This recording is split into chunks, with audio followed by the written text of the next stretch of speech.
Thank you very much, Tim. Hello, my name is Paul and I am, as Tim says, an archaeologist. Currently working in the Peak District on a site at Castleton with the Archaeology Department, which is where I work. But I'm really a Roman archaeologist. I'm an archaeologist of the Roman Empire. I'm interested in all things Roman. And it's nice really to be able to talk about Rome, the city of Seven Hills, here in Sheffield, which is, as we all know, the Rome of the North. And I got into Roman archaeology. The first time I went to work in Italy was in the year 2000, which was the end of my undergraduate degree. I was a sort of callow 21-year-old, just post-undergraduate. And as a sort of consolation prize for only just missing out on getting a first-class degree, my supervisor suggested to me that I might want to go and work for him at this site, this very important Roman site, the most important Roman site in the Mediterranean, the port of Imperial Rome, Portus. And I thought, brilliant, that sounds great. Italy, wine, hills, nice places to be, chateaus, brilliant. What I found was a really flat field, doing a survey, walking approximately 12 miles a day at pace, in 45-degree heat, being chased by a man in a tractor with a plough, right next to the cargo terminal of Fiumicino Airport. So my illusions instantly shattered, the heat beating down on me, and I can still feel the burning sensation in my arms if I really try. I decided I was never going back to Italy. I fucking hated the place, and that was it. I was done. Needless to say, that feeling somehow subsided.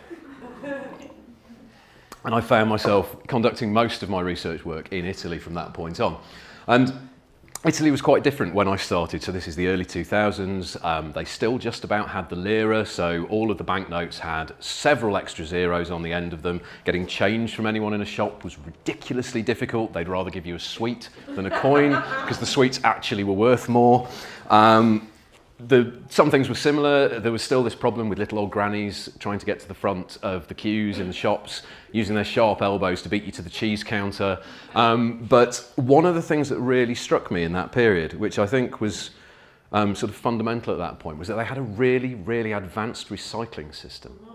There were bins for everything out in the streets. There were separate bins for this, separate bins for that, and they were very much ahead of the curve. And so I somehow got interested in the way that people get rid of their rubbish as a means of understanding past societies. And most archaeologists then who think about waste disposal start to get obsessed really with sewage. They start to think about sewers. There's a great Roman sewer, the Cloaca Maxima, the big sewer of Rome. But they deviate from that somehow because you've got Pompeii and Ostia and these really well-preserved sites where you've still got the toilets. So they're thinking, waste, effluent, toilets, we need to think about poo. And it's obligatory, I think, amongst a certain type of Roman archaeologist to have that photograph of yourself on the public toilets at Ostia with 17 of your closest friends, pretending to wipe your arse with the sponge on the stick that we all know the Romans used instead of toilet paper, because there's a passage in Seneca. And this passage in Seneca talks about how one of these sponges on a stick, the xylospongium, or some word like that, my pronunciation's terrible, was used in a killing. So we know that the Romans used a sponge on a stick to wipe their asses with because somebody died because of one of these things. Now, it wasn't just somebody who died, it was a gladiator who was killed with a sponge on a stick. And he wasn't just killed with a sponge on a stick, he committed suicide with a sponge on a stick. And the way that he committed suicide with the sponge on the stick was to shove it into his mouth and down his own throat. Now, I don't know about anybody else here, but I'm pretty well convinced that if I was thinking of committing suicide, shoving a bog brush down my throat is not the way that I would want to go and do it. So I'm really not looking at that sort of thing. I'm really looking, I'm more interested, I promised you I wouldn't say this, I'm more interested in solid waste. I'm looking at the detritus of everyday activities. I was interested in the way that we deal with the rubbish that builds up through everyday activities. And this was really brought home to me while I was there during the course of my PhD. There was a strike. The bin men in Naples went on strike. They weren't being paid. There was sort of mafia activity and involvement somehow in the way that the waste disposal contracts were being handed out by the city government in Naples. And they all just downed tools and left everything alone. You could see nightly, over a period of days, the amount of rubbish in the streets of Naples building up and up and up and up and up to a point where the streets were impassable. People couldn't go about their everyday activities. The whole civic life broke down simply because the bags of rubbish, the bins were not being emptied, nothing was being moved, it was just being left there and it was building up. And this therefore it's a fundamental thing that these people who we don't normally see, we often don't really think about unless they're waking us up with the bin lorry driving past at 6:30 in the morning. It's only really when that breaks down that we start to notice what they do. And this is a really important part of what makes a city work. So it interested me how this happened in the ancient world. And in Rome itself, we're very lucky. There's, we know about the Seven Hills. There's another hill. There's a place called Monte Testaccio, which is a hill of pottery sherds. It's entirely composed of pottery sherds. They're fragments of the remains of the big transport amphorae that the Romans used to move their liquid goods around the Mediterranean in bulk. It's an enormous hill. It's visible from various different locations around the city, but just to give you an order of magnitude, it's approximately 600,000 cubic meters of pure pottery. It represents about 53 million individual vessels that accumulated between the 1st and 3rd centuries AD, so over a period of about 250 years, that this is the commercial waste of the oil trade of Rome in one place on a hill that's made entirely of this material. Of course, now it's where all the trendy bars are, as you do. And you can go into these bars, obviously, get yourself a drink, sit down, have a chat with 7 of your closest friends, try to hear each other over the pumping techno music.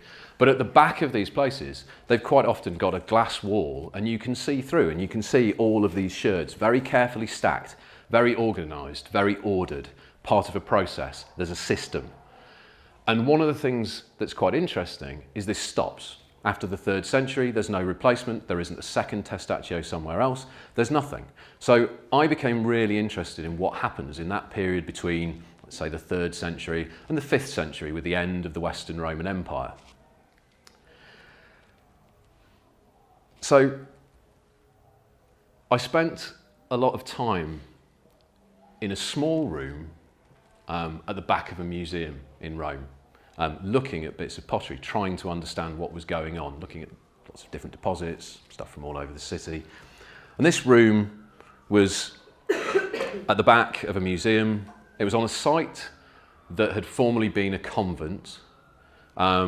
Before it was a convent, there were some small medieval houses and shops there. Before the small medieval houses and shops, there were a series of lime kilns, and the lime kilns were burning stone and marble and material from an imperial Roman theatre that had been built by a drinking buddy of Augustus's called Balbus. And they were taking that material and they were burning it. They were creating lime and they were making concrete. And the concrete was being used to build the buildings that became the shops and the houses that were then became the convent, that then became the museum that I was working in the room out the back of. And what came to me through this process of study of all this material, very, very detailed study, carefully analysing, counting, weighing, assessing all of this material, spending a really long time sat in a very dusty room doing this sort of thing, was that I came to an understanding of what I think was happening in the later period. And what we know is that in the 5th century, the Roman imperial government take the capital of the empire away from Rome on a permanent basis. It had moved around a bit before then, but they finally decide they've had enough and they go to Milan. The civic government, the city council if you like, at this point, seemingly decide to offer a sort of two-fingered salute to this abandonment by the imperial court. And they start to deposit the waste in the imperial palace complex. So the opulent residences, the palaces of the imperial family, the dynasty, their fine dining rooms, their mosaic floors, their painted walls, are the new landfill site for the city council to use for the little Roman bin men in their togas with their high-vis vests to take all of this material and find somewhere to throw it away. It's a reprioritisation. It's a move away from the opulence and the concern with the glories of empire to the prosaic reality of trying to keep the streets clear so that people can go about their everyday business.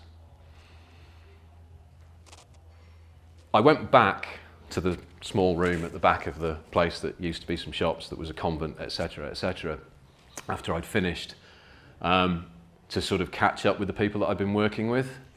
And as I was shown around a new area of the site that they'd just opened, I also noticed that they were shoveling pieces of pottery, the same pieces of pottery that I'd been spending months painstakingly studying, into a crusher, where they were grinding them into a powder to use for making concrete that was going into the repairs and restoration of the building that was the museum, that had been the convent, that had been the shops, that had been the kilns, that had been the theatre of Balbus before it.